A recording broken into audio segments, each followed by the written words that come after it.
la mañana, 41 minutos. Bueno, comienza el debate como todos los viernes, ya se ha institucionalizado en la radio pública, tenemos distintas temáticas y distintos tópicos de los cuales nos interesa debatir acá en la radio pública. Hoy el tópico es la educación sexual, desde un marco más general, y también la educación sexual en las escuelas. Para debatir hemos invitado al doctor Miguel Lizante. Él es médico inmunólogo y además cumple funciones en la dirección de la mujer y diversidad sexual y género de la Subsecretaría de Derechos Humanos de la provincia. Y también hemos invitado para debatir a la licenciada en Ciencias de la Educación, Cecilia Escarafía. Muy buenos días, gracias por estar acá con nosotros en la radio pública. Buenos días, Silvia. Hola, buenos días, gracias por la invitación. No, de nada, por favor, es un gusto poder tenerlos acá y poder debatir sobre este tema que la verdad que hoy, en relación a muchas situaciones que se están dando, el tema de embarazos de adolescentes, las situaciones también con respecto al tema del aborto y demás, el tema de la educación sexual es un tema importante para abordar y bueno, nos interesaba discutirlo acá en la radio pública. Como para arrancar, nos interesaba, bueno, empezar desde un eje más general y que nos planteen las distintas posiciones que tiene cada uno en relación a qué es la educación sexual y en todo caso qué educación sexual hace falta en las escuelas. Si les parece, ¿quieres empezar, licenciada? Bueno, muchas gracias. Gracias, Silvia. Gracias, Miguel, muy caballero, me da la palabra. Bueno, yo creo que realmente un desafío de la educación sexual hoy es un poco pasar de una postura un tanto biologicista a veces, donde reducimos la educación sexual a información y a veces a solamente la parte biológica, anticoncepción específicamente, para pasar a algo más integral, porque es lo que los chicos están necesitando. Los chicos están pidiendo que se los ayude un poco a poder relacionarse mejor con los demás. Están sufriendo las consecuencias a veces de la violencia intrafamiliar, violencia escolar, violencia social, y no tienen las herramientas para enfrentar esto. En una encuesta que realizó una becaria del CONICET el año pasado, en 2011, a 1.200 adolescentes, esa encuesta arrojó que el 20% de los adolescentes presentaban signos de violencia preocupantes, o sea, de violencia grave, y un 11% presentaba signos de depresión y un 5% había llegado a pensar en algún momento en suicidarse. Eso nos está hablando de que hay un vacío existencial en los jóvenes, hay una incapacidad a veces para manejar esta violencia a veces interior o estos sentimientos encontrados que pueden tener de enojo, de injusticia, de no saber cómo expresar lo que sienten. Y creo que tenemos la obligación de darles las herramientas para eso. Estamos en una época que el famoso escritor Bowen ha descrito como la del amor líquido, las relaciones líquidas, como que los vínculos son muy débiles. O sea, conservar un amigo, conservar una pareja, cada vez cuesta más en estos tiempos. Y eso también trae aparejado a veces una gran insatisfacción, una baja autoestima, porque a nadie le gusta ser usado y desechado como una cosa en las relaciones humanas. O sea, todos queremos realmente sentir que los demás se interesan por nosotros, que nos valoran, que nos acompañan no solo en los momentos de felicidad y de placer, sino también en las dificultades. Eso obviamente que a la persona le aporta un bienestar mucho mayor que el sentir que no vale, no vale para nadie o que no puede permanecer con las personas que quiere a lo largo de los años. Entonces creo que un aprendizaje muy importante para los adolescentes hoy es enseñarles a desarrollar habilidades sociales, enseñarles a manejar la inteligencia emocional, enseñarles a relacionarse positivamente con otras personas, a tener vínculos más profundos y enseñarles a tomar decisiones, porque creo que a veces a los chicos se les dan recetas enlatadas, se les dice tenés que hacer esto, y la adolescencia es una etapa natural de rebeldía y también es una etapa donde ellos van creciendo en la capacidad de razonar. Entonces creo que tenemos que tener más confianza en esa capacidad de razonamiento que tienen los adolescentes, mostrarles alternativas, ayudarles a ellos a pensar las consecuencias de cada camino. Bueno, si elegís esto, ¿qué te parece cómo va a incidir en tu futuro? Y te puede pasar esto, te puede pasar lo otro. Si elegís esto otro, ¿qué pros y qué contras tenés? Cuando se hace este trabajo con los chicos, realmente son maravillosas las cosas que ellos mismos llegan a elaborar. A veces superan las expectativas de los propios adultos o educadores. Miguel. Yo tengo una visión médica de este aspecto, ¿no es cierto? Carezco de algunos conceptos en el tema de la educación como ciencia que usted posee. A mí me preocupa ciertas cosas que yo puedo advertir y que las he venido observando a través de todos estos años. Por ejemplo, me preocupa que yo como médico no recibí información sobre educación sexual. O sea, yo recibí una información sobre cómo era la genitalidad, cómo estaba conformado el ser humano, y podía hablar. O sea, la mujer posee su vagina, su útero, sus ovarios, el hombre posee sus testículos y sus genitales, y se hace una descripción anatómica, ¿cierto?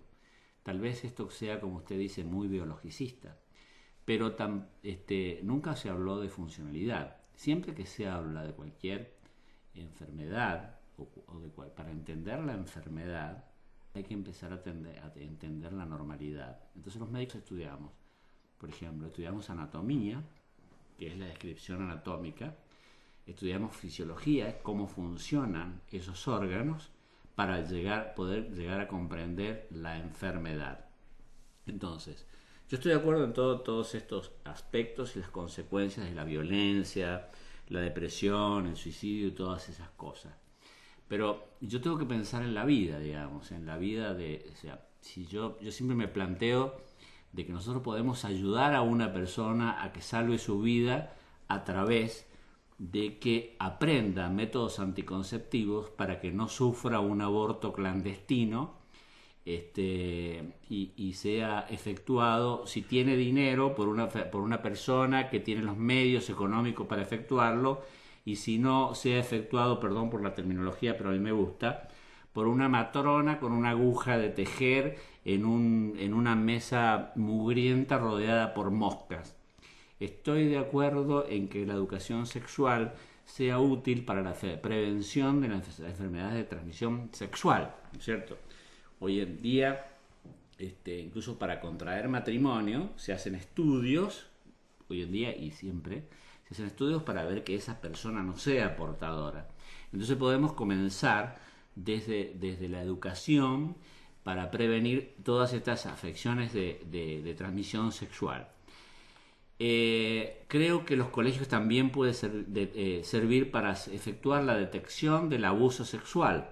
O sea, esta semana hemos estado discutiendo en el ministerio acerca de poner ciertas alertas en los medios de atención primaria para ver si existe violencia de género y si existe algún elemento detector de hecho hay un grupo que se ocupa del abuso sexual. Eso puede ser efectuado en los colegios también, es pasible de que sea efectuado en los colegios. Además de eso, que se construya que se haga una construcción social de lo que nosotros llamamos el enfoque de género, y una educación en el sentido del enfoque de género. Todo esto yo lo digo en el sentido de que me parecen importantes las relaciones humanas, pero me parece en primera instancia me parece importante salvar las vidas, digamos. Totalmente de acuerdo en que realmente las enfermedades de transmisión sexual han crecido, bueno, usted lo sabe mejor que yo y tendrá los números más claros, en cantidad de enfermedades que hace unas décadas existían apenas 5 o 6, hoy existen más de 30, 40, y en cantidad de casos de personas que padecen esas enfermedades. El SIDA, bueno, es considerado una epidemia mundial y obviamente que a todos nos preocupa.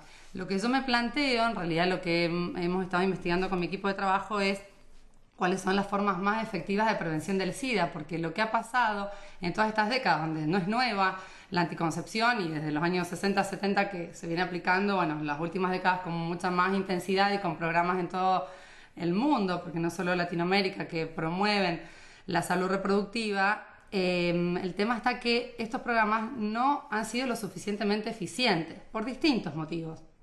Por un lado, porque la anticoncepción no evita el contagio de muchas enfermedades de transmisión sexual, sí a veces del SIDA, pero no de la gonorrea, de la clamidia y de un montón del herpes, del papiloma humano. un montón de enfermedades que se contagian aún usando el condón, por ejemplo. Y eso los chicos muchas veces no lo saben. Entonces, con esto de sexo seguro, que al usar esa expresión, los chicos sienten que están muy protegidos, que están absolutamente protegidos contra estas enfermedades y realmente no lo están. Sí disminuye el riesgo de contagio de muchas de estas enfermedades, pero no hay un 100% de seguridad. Entonces, ¿qué es lo que ha ido pasando al promover tanto la anticoncepción? Que los chicos sienten que es piedra libre y han aumentado la cantidad de contactos sexuales sin tener conciencia de que están igualmente asumiendo este riesgo.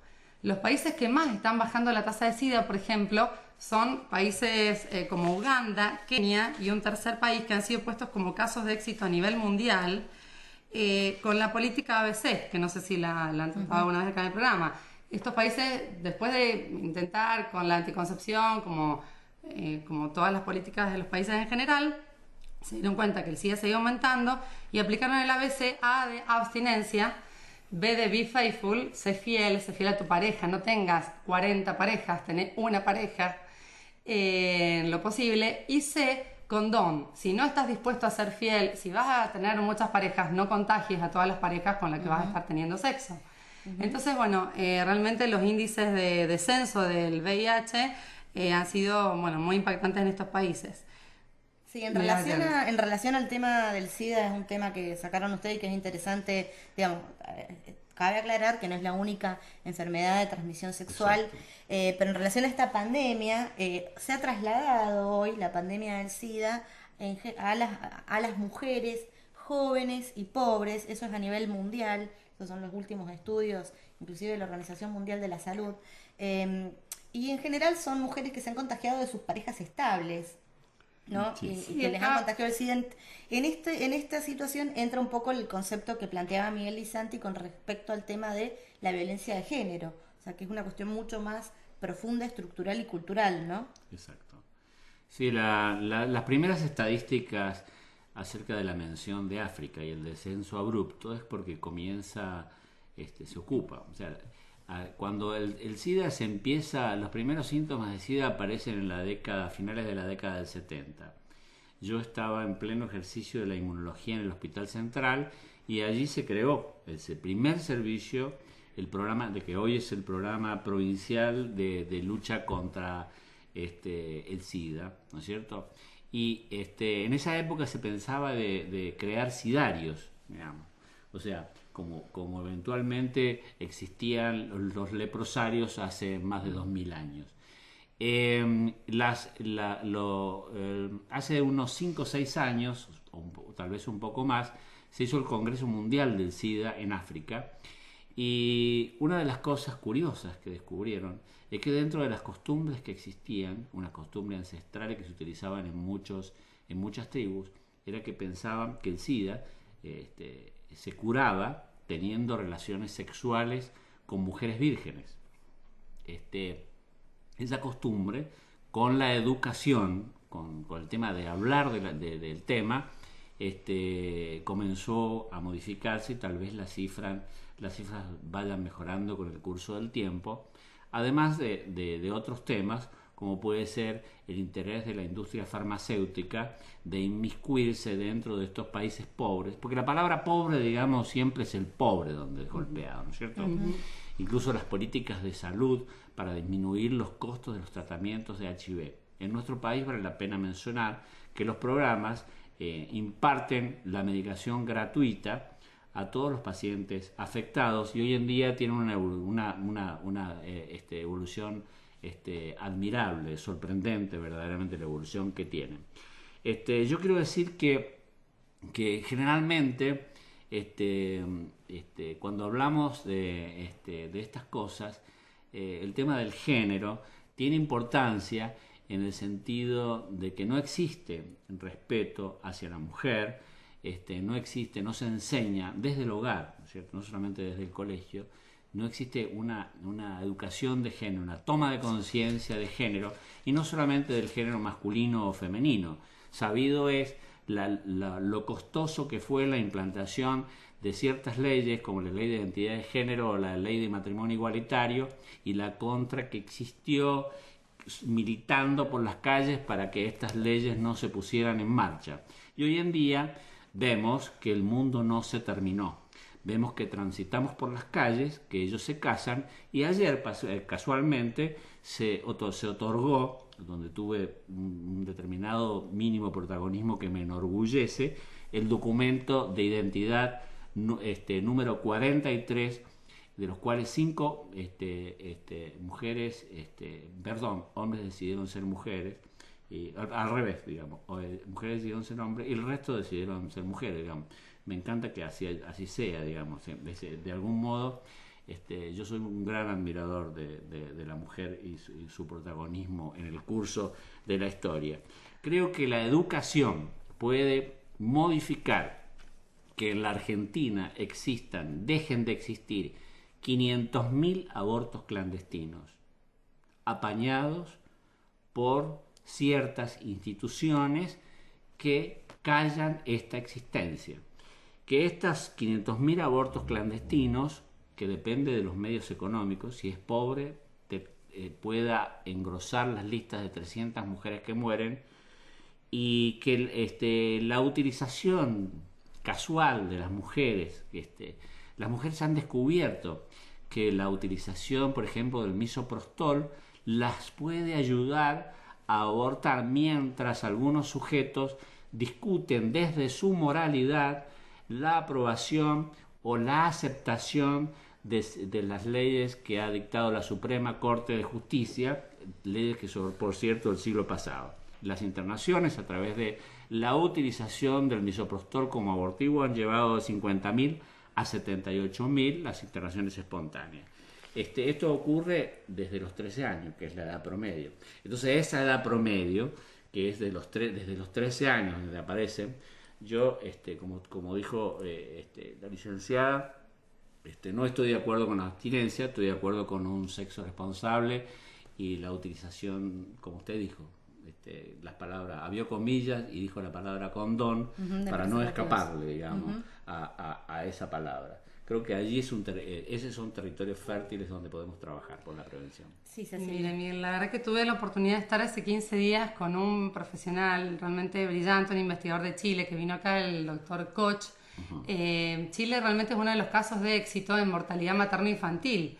Ellos han tenido el aborto hasta hace unos años, hasta que en el gobierno de Pinochet se produjo una prohibición total de todo tipo de abortos, porque antes lo tenía aceptado para algunos casos.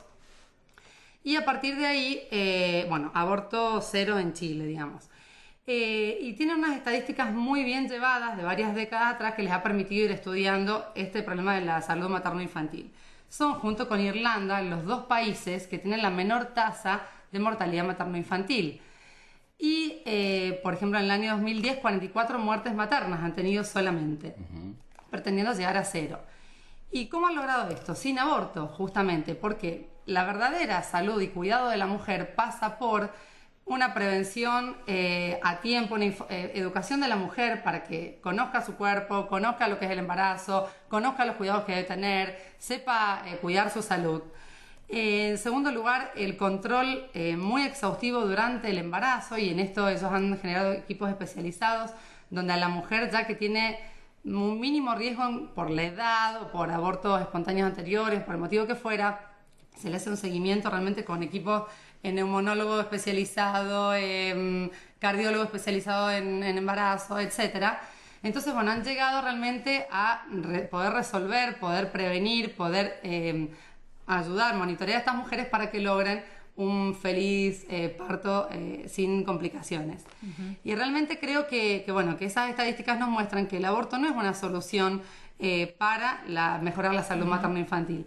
Además de eso, están todos los estudios que muestran las repercusiones que tiene el aborto en la salud mental de la madre, inclusive realizadas por algunos médicos que están a favor de la legalización del aborto. Tengo acá algunas que si quieren se las puedo compartir. Sí. Pero una cosita más que iba a aclarar. Como dijo usted, Miguel, es importante pensar en la vida. A mí me quedó muy grabada esa frase. Hoy en realidad es indiscutible de que hay un individuo humano desde el momento de la concepción y que ese individuo tiene derecho a nacer como lo hemos tenido nosotros. a nosotros se nos ha regalado la vida, ¿por qué nosotros vamos a privarle la vida al otro? ¿Qué somos superiores a otro ser humano? ¿Podemos discriminar a otro porque no fue deseado, porque nació en una violación, porque no me gusta el color de su piel, porque es pobre? ¿Lo puedo discriminar? ¿Soy dueño yo de decidir sobre la vida de otro? Yo creo que nadie es dueño de decidir sobre la vida de otro, porque si no estaríamos volviendo a la época de Hitler o estaríamos legitimando el genocidio nazi. Entonces me parece que en el hoy, en el estado actual de la ciencia, con la claridad científica del ADN, del genoma humano, de que hay un nuevo individuo de la especie humana, que no es ni perro, ni gato, ni una cosa indefinida, sino que es alguien con un ADN propio, me parece que realmente tenemos que todos velar por esa vida. Y en el caso de la mujer, creo que esto que usted mencionaba de la Corte es una gran injusticia.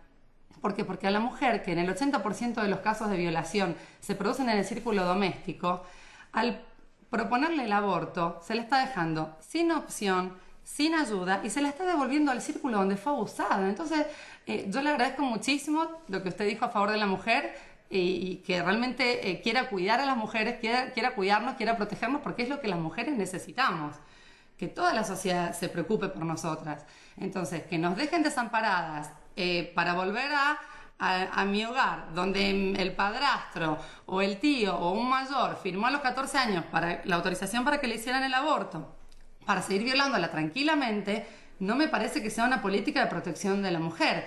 Y encima dejando impune al violador. O sea, yo voy a pedir un aborto porque me violaron, no se me exige ni una denuncia, me presionan en mi casa para que no haga la denuncia, obviamente, porque que va a querer el entorno, el mismo violador, y entonces el violador queda impune, y entonces es un permiso para violar. O sea, ¿qué mensaje estamos transmitiendo a los chicos? Es un delito, pero no pasa nada, y bueno, y que sigan violando todo lo que quieran. O sea, eso me parece una gran injusticia. Sí, la verdad que el debate se amplía y es grande. Tenemos tiempos acá en la radio que respetar. Vamos a las noticias y en un ratito continuamos con Miguel Lizante, con la licenciada Escarafía, para seguir debatiendo en relación a la educación sexual y bueno, y todo esto que se abrió ahora en relación justamente al tema de la educación sexual, que tiene mucha relación también con el aborto, pero bueno, la educación sexual es mucho más amplia que eso. Un dato cortito que me lo corroborás después de la vuelta, digamos, de las noticias. Vos decías recién que en Chile hay 0 abortos. Tengo una información de Le Monde Diplomatique que en Chile cada año se realizan 160.000 abortos, o sea que de cada 3 embarazos uno termina en aborto. Lo charlamos, si les parece, en un ratito después de las noticias. Dale. Fin espacio publicitario. Radio Nacional Mendoza tiene proyectos. Seguilo en internet. Nuestra programación online en radionacional.com.ar. En Facebook, Radio Nacional Mendoza. Y en Twitter, Nacional MZA. Proyecto Nacional 2012. Una radio que crece en un país que crece.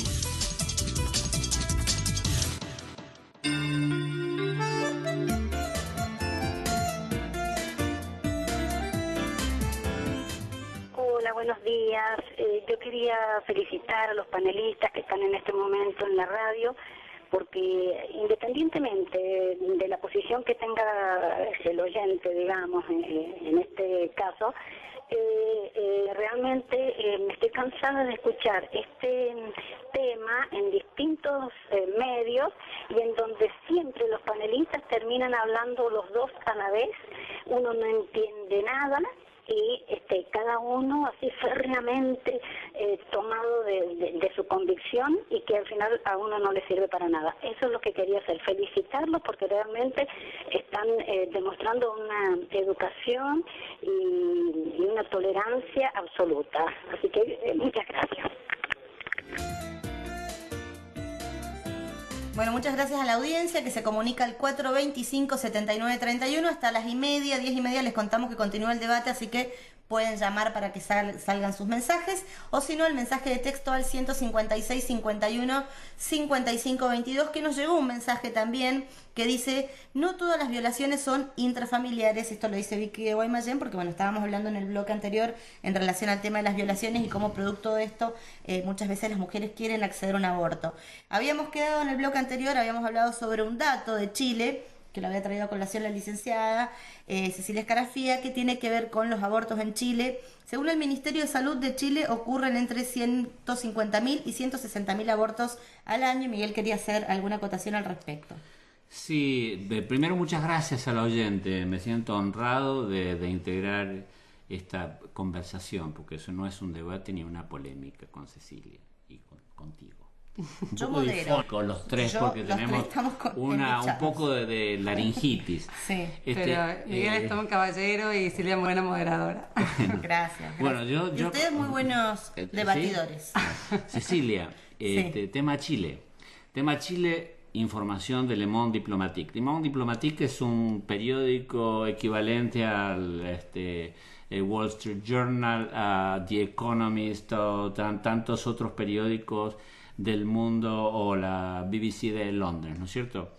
Suelo ir a Chile y acabo de llegar de Irlanda, entonces te voy a contestar porque estuve en el Congreso de la Sociedad Europea de Inmunología que transcurrió en Glasgow. Te voy a dar una información. Digamos, estoy de acuerdo con las cifras, creo en las cifras que se dan. Y en el Perdón que yo lo que quise decir es muertes por aborto. A ver, cero aborto porque no está permitido. Bien. ¿Y qué ha habido en realidad? 2010, si mal no recuerdo la cifra de Koch, es que hubo una muerte por un aborto inespecífico. Es decir, que no se sabe si fue provocado o no. Si no me equivoco, eran 44 muertes las que se registraron en 2010. Después le puedo mandar la información a Miguel para que lo chequemos. Y una de esas muertes maternas fue por aborto inespecífico. Corrijo lo que dije por si se entendió. Perfecto, no. Yo voy a lo siguiente. A mí me gusta analizar los contextos, digamos, sirve. Digamos, si yo estudio un escritor, me gusta hacer el análisis histórico de ese escritor. Si yo estudio a Joyce, me gusta ver el contexto histórico de Joyce. Si estudio a un poeta, qué sé yo, como Burns, o un poeta como tantos otros, me gusta ver los contextos históricos, así como puedo rescatar a un escritor como Piña, que me da una nueva versión, no una nueva versión, la verdadera versión de la historia. Entonces, si vamos al contexto histórico de Chile, si yo cruzo la frontera, nos vamos en un auto los tres, vamos de paseo en un auto feo, rumbo a Chile, nos vamos de vacaciones, nos vamos a comer unas machas a la parmesana, cruzamos la frontera, nos dan un papelito, ¿qué dice? Divorcio no existe, primero. Existe. ¿Usted es casada o es soltera? Cecilia. No puede estar divorciado. O sea, nos estamos trasladando a centenares de años en la historia o 50 o 60 años en la historia de la humanidad. Segundo, lo más probable es que encontremos conductas homofóbicas. La semana pasada han comenzado a llegar gente para casarse aquí en la Argentina. Obviamente la ley argentina de matrimonio igualitario impone normas como pueden ser los estudios, para que esos estudios se hagan y no funcione la Argentina como Las Vegas, y se hagan los estudios aquí para que puedan contraer matrimonio. Allí no existe. Violencia doméstica en Chile. La violencia doméstica es dramática, y en este momento, en la Feria del Libro, se está presentando un libro que se llama Basta, escrito por 100 mujeres que son autoras de microrelatos donde describen la violencia de género como uno de los elementos predominantes en el continente o en los países de habla hispana, tan peligrosos como lo que ocurre en México. Y por allí también podemos, dentro de este marco histórico, decir que en Chile se circula por las calles con los genocidas, cosa que en nuestro país no ocurre. Así que creo las cifras estas. Con respecto a Irlanda, hay dos Irlandas. Una Irlanda del Norte que está sujeta a la voluntad del Reino Unido, y una Irlanda del Sur que integra la Comunidad Europea, donde en su mayoría el aborto es legal. Muy bien, para volver al tópico del programa que tiene que ver con esto de la educación sexual, que la educación sexual es mucho más amplia de, lo decía recién la licenciada, de lo simplemente biológico. Tenemos una ley nacional integral de educación sexual, la 26.150, que lo que propone es que haya educación sexual en las escuelas que articula aspectos biológicos, psicológicos, sociales, afectivos y éticos. En este sentido, ¿qué es necesario hacer para que esto se dé en las escuelas? Y ustedes, ¿a partir de qué edad creen que es necesario que esto suceda? Que los chicos accedan a la educación sexual, no solo para el tema de la prevención de los embarazos no deseados, en la adolescencia sobre todo, sino también para poder hablar de la complejidad del mundo de la sexualidad, que tiene que ver con la diversidad sexual, algo de lo cual en las escuelas se habla poco, y los chicos ya desde pequeños tienen su identidad sexual ya tomada. ¿Quién quiere empezar? ¿Licenciada? Como quiera, como quieran. Cecilia, dale. Bueno, no, yo creo que, la educación sexual empieza en el hogar desde que el niño nace. O sea, desde ahí los padres los vamos tratando de determinada forma que va a ayudar o no a su identificación sexual, positiva, negativa, que eso sea un proceso complejo o sea un proceso más simple y natural. Entonces, esos vínculos que también generamos los padres con los hijos afectan en la autoestima del chico, en cómo se percibe a sí mismo, en cómo se acepta. Cuando ese vínculo padre-hijo, madre-hija, madre-hijo, no funciona bien, hay una dificultad en la aceptación de las propias cualidades físicas, emocionales, del propio sexo, ¿sí? Entonces, bueno, los padres son los que primero ponen el sello en este proceso de la educación sexual. A la vez son los que naturalmente tienen no solo el derecho a educar como en la sexualidad como lo tienen en todas las otras áreas, sino también el deber de hacerlo. No pueden esperar que la escuela haga todo, porque la escuela ya no da más con todas las tareas que tiene y con toda la complejidad social donde realmente está conteniendo a los chicos, cuando lo que tendría que estar haciendo es no solo contener, sino enseñar. Entonces, creo que una primera cosa importante es lograr un mejor vínculo familia-escuela. O sea, si la escuela logra empoderizar a los padres, formarlos, capacitarlos para que ellos asuman más protagonismo en esto, no solo que la escuela siente aliviada, sino que también, bueno, el chico sabemos que recibe permanentemente las dos influencias educativas, familia y escuela, y cuanto más coherente sea esto, mejor, y cuanto más complementario y enriquecedor, la escuela explicará cuestiones a lo mejor anatómicas, biológicas, fisiológicas, que el padre no va a lo mejor tener todos los tecnicismos para explicar, pero sí las cosas básicas las podemos explicar los padres como nos las han explicado a nosotros, como las hemos aprendido en la vida, si no hemos tenido la suerte que nos las explican nuestros padres. Entonces, reforzar este vínculo familia-escuela me parece fundamental. Otro tema importante es darles a los chicos capacidad de elegir, porque a mí me dolió muchísimo cuando un chico en un taller escribió al final, no sabía que se podía estar de novio sin tener relaciones. ¡Wow! Yo dije, ¿dónde está toda la libertad que le estamos dando? Si es un reflejo condicionado, porque cumplí 12, 13, 14 años, tengo que empezar a usar anticoncepción y tengo obligación de tener relaciones sexuales. No, o sea, que los chicos sepan que pueden elegir. Los programas que más éxito están dando en Estados Unidos para reducir el embarazo adolescente son programas que promueven la espera, o sea, el retraso de la iniciación sexual. En toda Latinoamérica ha ido bajando la iniciación sexual de los 16, 17 años, como estaba hace unas décadas instalado, a 12, 13, incluso algunos países creo que está en 11 en este momento, en la edad de inicio sexual.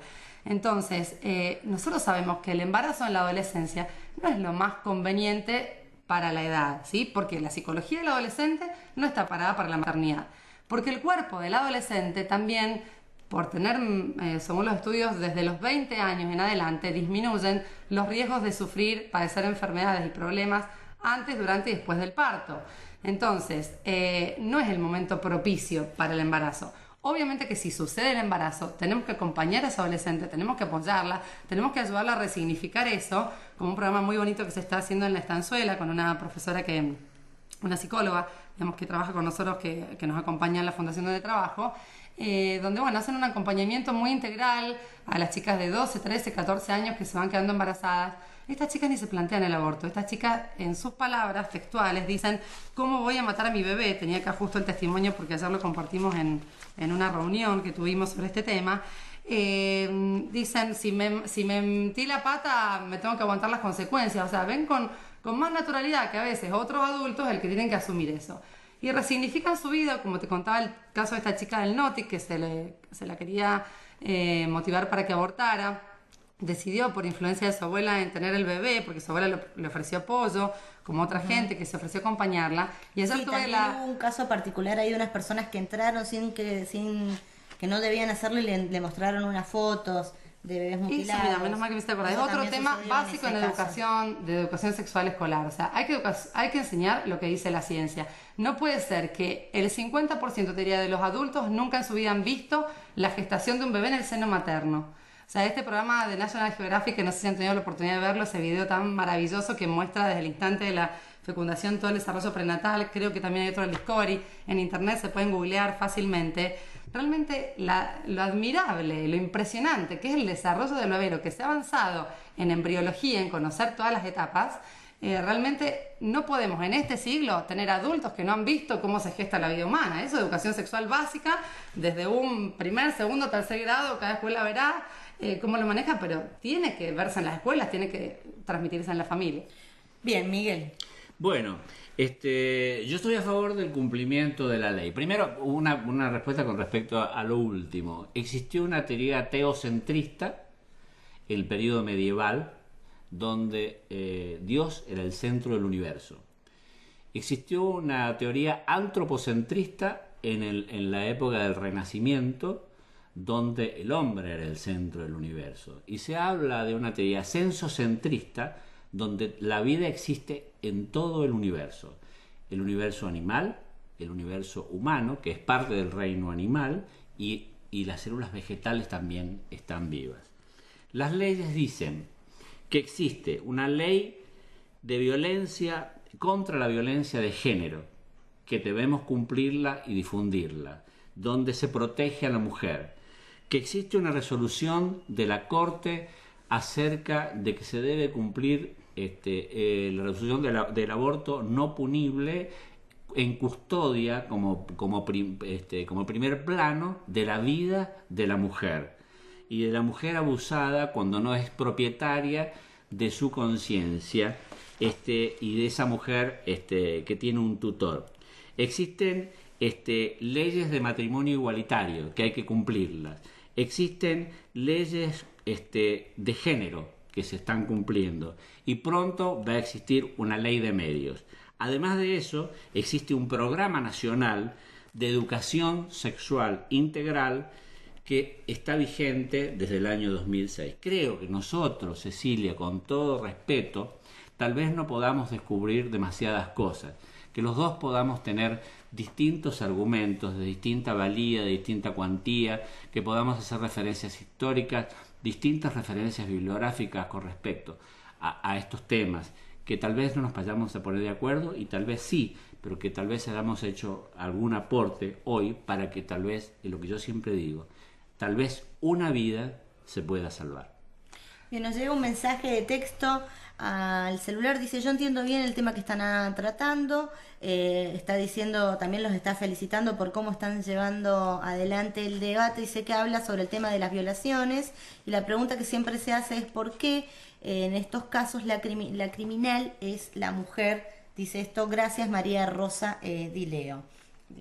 ¿Se entendió o no, digamos, el mensaje? Porque en los casos de violaciones se criminaliza, digamos, a la mujer. Bueno, son 10 de la mañana, 28 minutos. Nos quedan solo 2 minutos para cerrar este debate. Les agradezco a los dos, la verdad, la democracia y, digamos, y el respeto con el cual se han dirigido el uno al otro. Creo que ha quedado bastante claras las posiciones.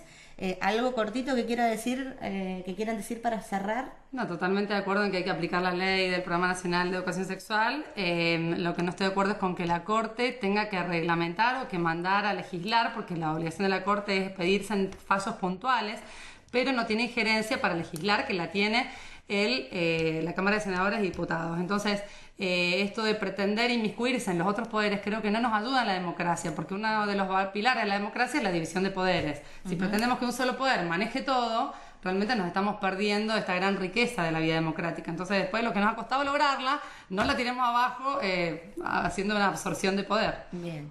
¿Miguel? Yo la resolución de la Corte la respeto siempre y cuando se vaya a salvar una vida.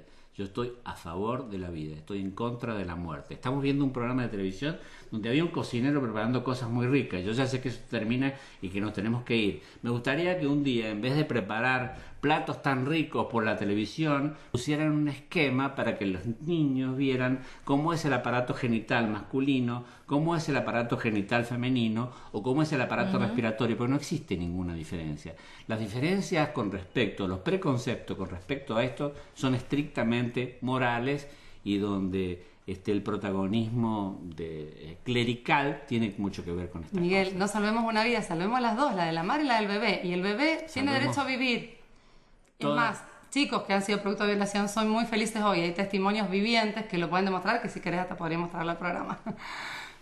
Bien, bueno, les agradecemos nuevamente entonces la participación a Miguel Lizante, el doctor. Él es médico inmunólogo, trabaja en la dirección de la mujer de la Subsecretaría de Derechos Humanos, a la licenciada Cecilia Escarafiel, ella es licenciada en Ciencias de la Educación. Bueno, el debate fue educación sexual, es un tema amplísimo, larguísimo, complejísimo. Los tiempos de la radio, como siempre decimos, son tiranos, pero seguramente lo vamos a repetir porque es más que interesante. Leo un último mensaje de texto que nos llega al 156 51 55 22 que dice, ya les digo porque tengo que ver el mensaje, dice que lea la Constitución, la Corte interpreta las leyes, esa es su función, eso es lo que dice Virtudes. Y otro mensaje que dice, es para Cecilia, dice: vista previa. Buenos días, muchas gracias por todo. El señor que habla podría escuchar ahora, bueno, no sé, no se entiende bien el mensaje final. Les agradecemos a la audiencia, a Victoria Lupu en la producción, a Cristian Cía en la operación técnica, a Lucho Viar, que es el encargado de producir estos debates, que como decimos todos los viernes 9:30 de la mañana, se debate.